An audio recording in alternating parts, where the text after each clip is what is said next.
Markus Reymann, director of TBA21 Academy and Ocean Space in Venice, Italy. And with me is Barbara Casavecchia, independent writer, curator, and fantastic thinker. I think maybe known as of late for a phenomenal exhibition that she curated as a result of a fellowship program that she led called The Current, and the exhibition is called Thus Waves Come in Pairs. And so we're off to our first stop, which is Workshop Mondier. From Paris. And we're talking specifically about full works. What you can see actually is a portrait of humanity, without any humans inside. Rosella Biscotti's work was initially installed on beaches, so it's a glass work, obviously, but it's free to association, and very often you can see either plastic inside or oil, but it's very much about the pollution that we leave behind. Yeah, also based on a previous series called Crude Oil. Yeah. That is spending somehow over time, as is often the case with the works by Rosella. Yeah. Who works in long, extended, and careful series. Yeah. A beautiful, beautiful work with a dark undertone, but heavily leaning into beauty and poetics and aesthetics. It's fantastic work. Behind us, then, or in front of us, you see one of the cloud paintings of Lawrence Abu Hamdan. Again, kind of deceiving. Looks like a fantastic landscape painting or skyscape painting, but actually it is a condensation or translation of Israeli incursions into Lebanese airspace over 1 year. What he's done is he takes the sound that is emitted and translates it into these cloud paintings. Then Daniel Otero Torres, obviously beautifully lending the shapes of ancient pottery, and then updating it and upgrading it maybe with iconography that very much relates to the present day. So it's a deep time line through pottery. And of course, sitting on a fantastic plinth. Which also speaks about crude oil. Absolutely. And other also elements at play. Yeah. And then lastly, we have Noemi Perez from Colombia. Very often she talks about the destruction of nature in the province that she comes from. It's a very, very, very densely forested area that is illegally being logged or burned. She very often talks about the disappearance of species during these illegal burnings, and but again, it's a fantastically beautiful painting with very real and very urgent undertones. Yeah, I think all the works here, I mean, they look deceivingly, captivating or just simply, beautiful in the way we think of them, but also how we understand the cloud nowadays. Yeah. I mean, what's up in the clouds? What's also, thanks to fossil fuel is up in the cloud or the digital cloud, and how can that understanding of how data are collected and stored and put at work is retranslated into an actual cloud where things become visible in another way. And it's always in this possibility of art to retranslate. Yeah.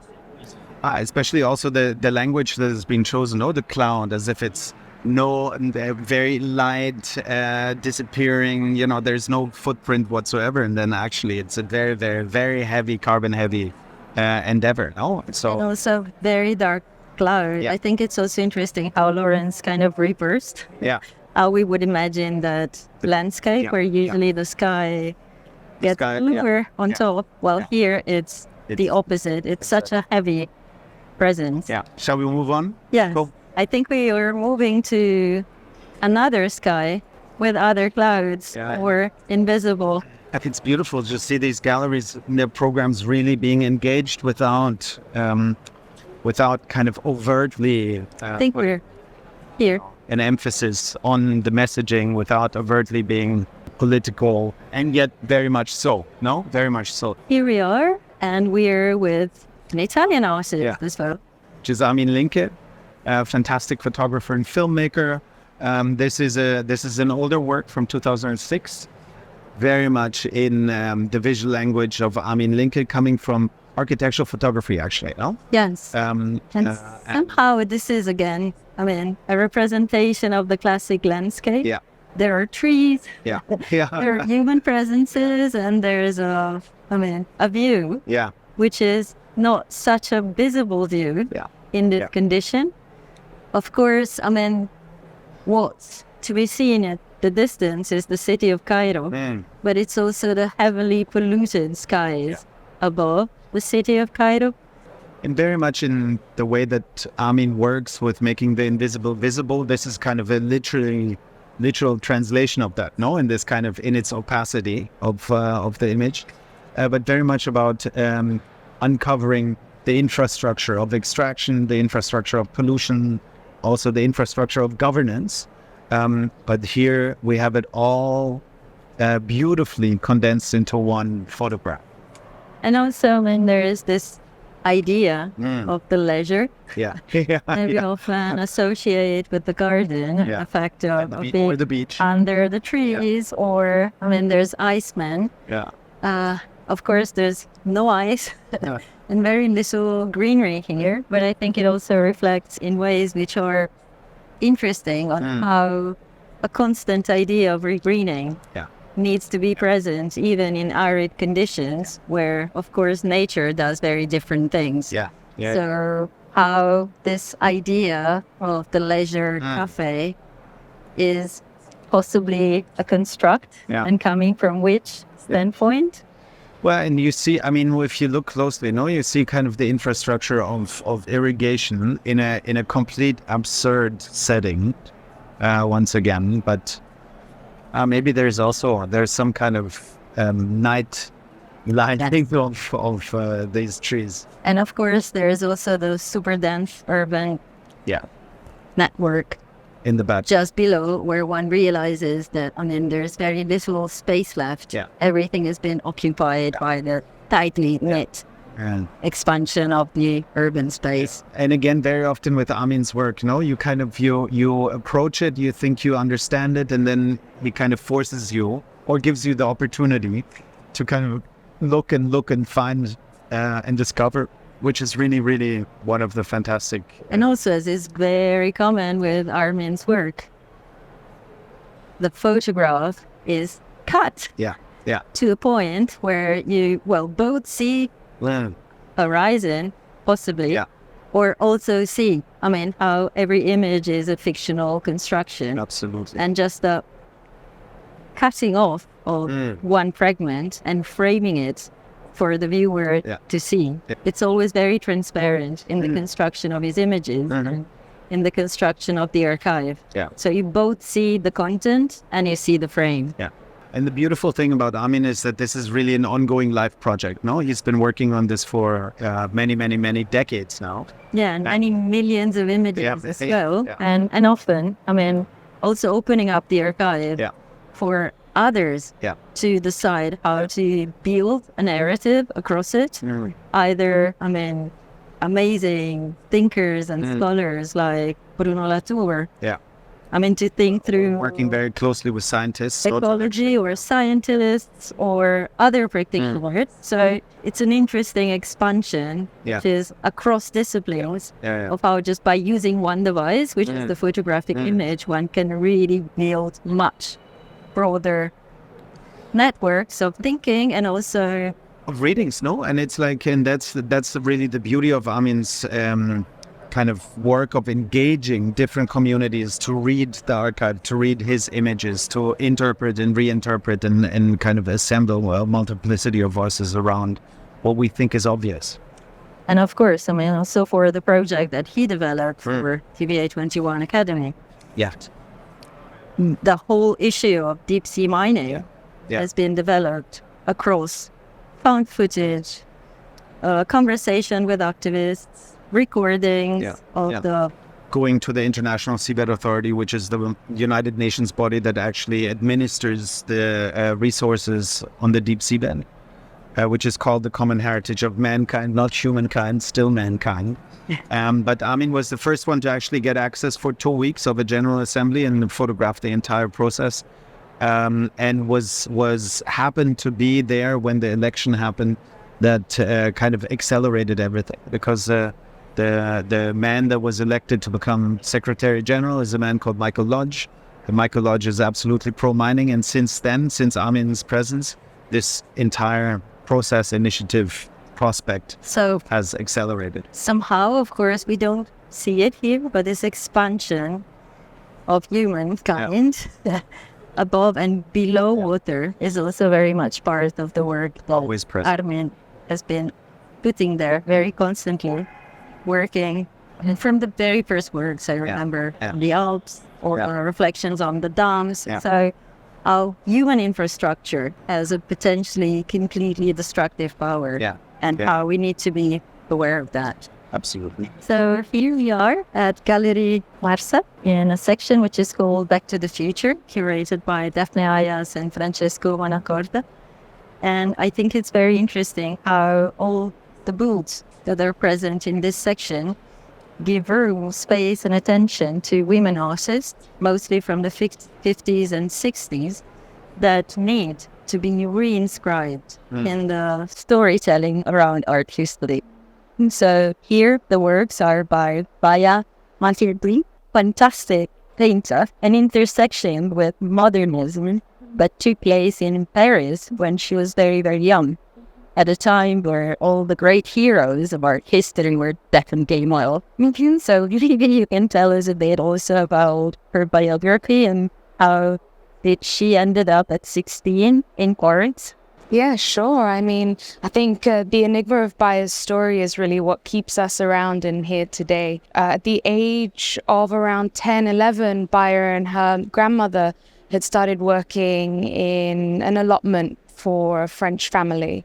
Oh, yeah. So you mentioned that she's from Algeria. So she is from Algeria, exactly. And one of the things that we feel is necessary to keep present in Baya's biography is that she had been caringly under a guardianship by a French woman who then decided to educate her on the notion of art and just art practice, maybe not institutionally, but within the practicality of life. Baya would visit artist studios, she would visit exhibitions, she would live alongside artists, and this was the trajectory of her life, essentially, because of this guardianship with Marguerite Camina. At the age of 16, then, she was actually sent to Paris and put under the care of other artists.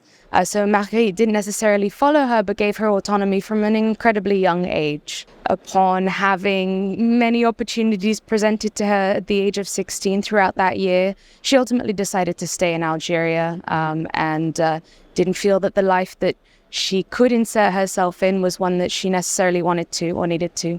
She didn't make art for that reason, let's say. Which year was that specifically when she was in Paris? 1947. So, you know, the New Surrealists movement, the group exhibition by André Breton was that year or around that time. So, so much was happening and she was so young. And I think, yes, she was a woman, but at the age of 16, I think the idea of womanhood and to be female in these different geographical locations come with different implications. Yes, she was young. Yes, she was 16, but her life had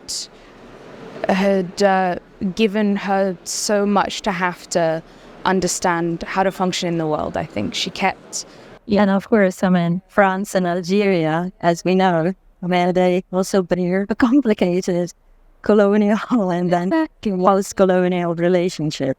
100%. I mean, you look a few years later in her life, just before she has children, you know, the War of Independence breaks out in Algeria in the 1960s. Just before that time, she is supposedly part of the Auchem group in Algeria, which was an art movement that chose to reuse symbolism that had traditionally actually been forgotten or erased, or colonialism has a tendency of wiping over things, right? But also I think, maybe it's as usual with art, one happily project the works of other. There's an entire also visual tradition that is related to textiles, to ways of making art, or that was often, within the female realm of production, but then ended up being constantly marginalized or assigned at different ranks. And I think she brings back that tradition beautifully with such a strength. And maybe you can talk a little bit about the vibrance and the style of painting, no? And the symbolism that is embedded in the kind of... Also to translate them a bit for us, because... Sure, I can try. I think when it comes to Bayer, there is a need to speak very clearly of the fact that she created work not necessarily to project. No, it's us project. We project them. I think especially with this artist, it's been very hard not to do so, because she keeps the slate is blank, and she's not trying to educate anyone. But she painted what was around her, and she lived in a town. She had been born in a town called Burj El Kifan, and Algeria also is very, very green. Now, when she was young, she would stay with the traditional Algerian Muslim family on the weekends instead of staying with Marguerite, and they would tell her folkloric stories. And she says that these stay in her mind as she paints, and she prefers to live and create a world that she finds peace and joy in.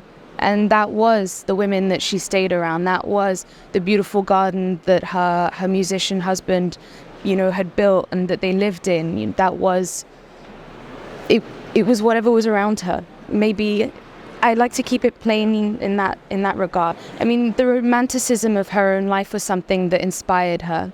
She was focused on being able to keep that alive. She sees all as equal, I feel, in the painting, and she pays just as much attention. I think in music, nature, animals, all of it seems to be inscribed within one space, with no division. There is no division for her. I think in the importance of the life that it brings, of the life that it holds on to and kind of flourishes with. Everything can be an inanimate object, everything, there is no limit in her world. Really, really, no, it's amazing because it's so vibrant. Then also somehow creating your own place in the world, no? And creating a place that is full of joy.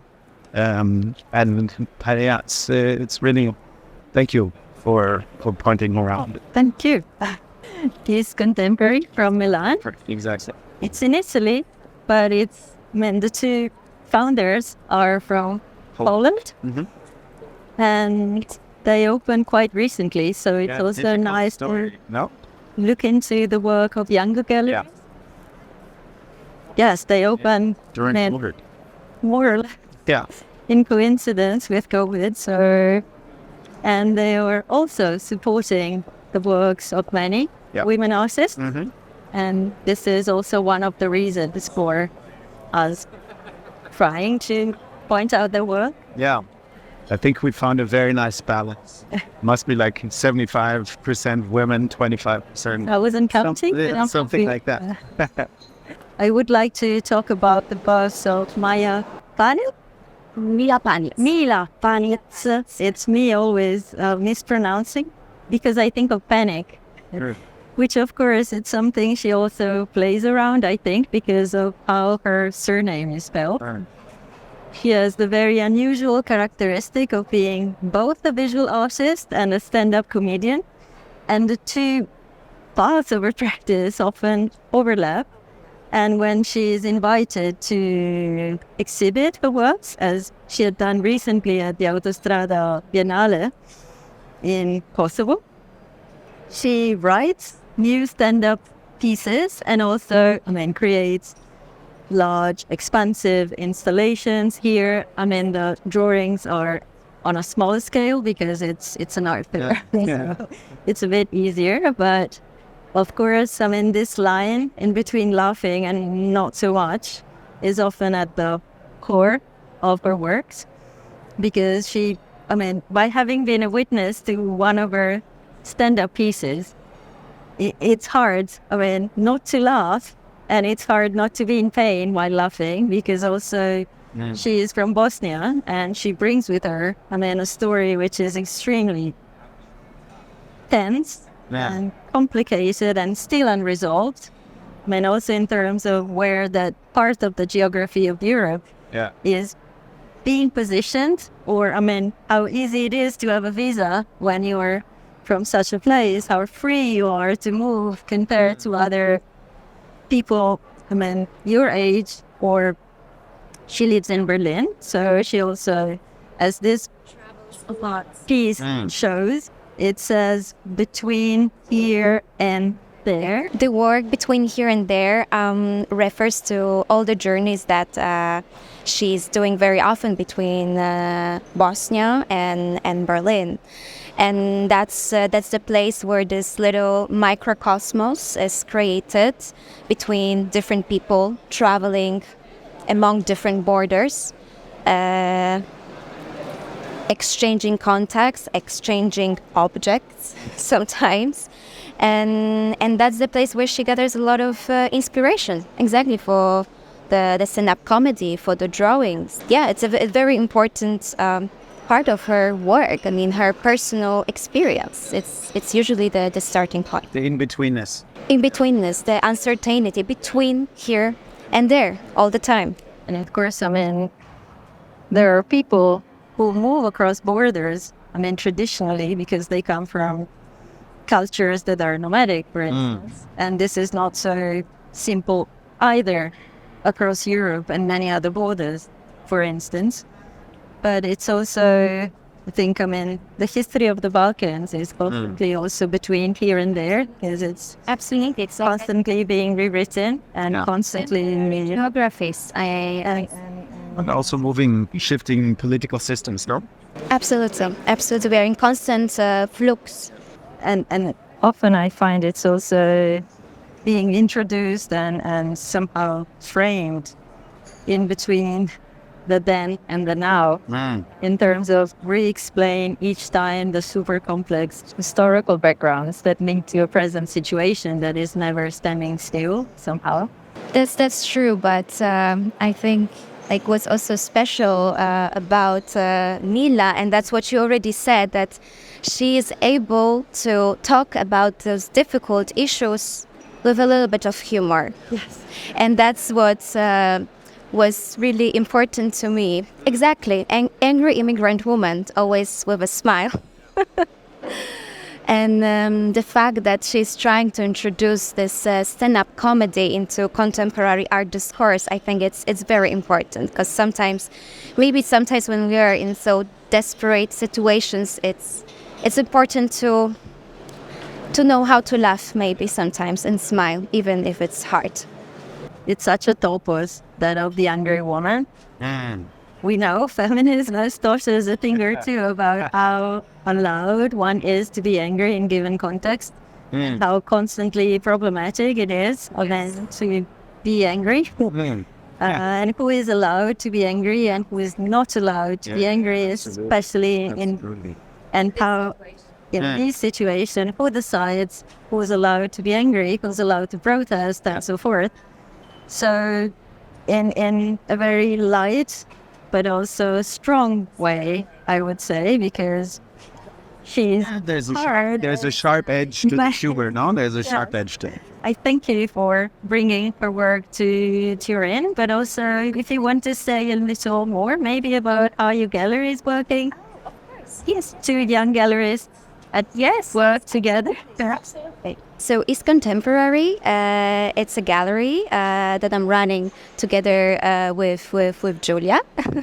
We're both from Poland, and we opened the gallery in 2020 in September. Yes. And the focus is on artists from Central Eastern Europe in particular. These are our roots, and our research is based there. But it's always a starting point to create dialogues among different artists, and yeah, I think that's the main goal and mission. A little bit educational mission as well, because sometimes I feel like we are so in between. Close, but so far at the same time, even within Europe. So it's not an easy job we are trying to do, but we believe in it. So yeah. Good luck with that. Thank you so much. So much. Thank you. So I that's think, it. I mean, No? on this note, and in between many here and there, And with a little bit of humor. yes, hopefully, because these times are extremely non-humorous. Yeah. Thank you very much, Barbara, for this time. Thank you. Thank you, Markus. And thank you, Artissimo.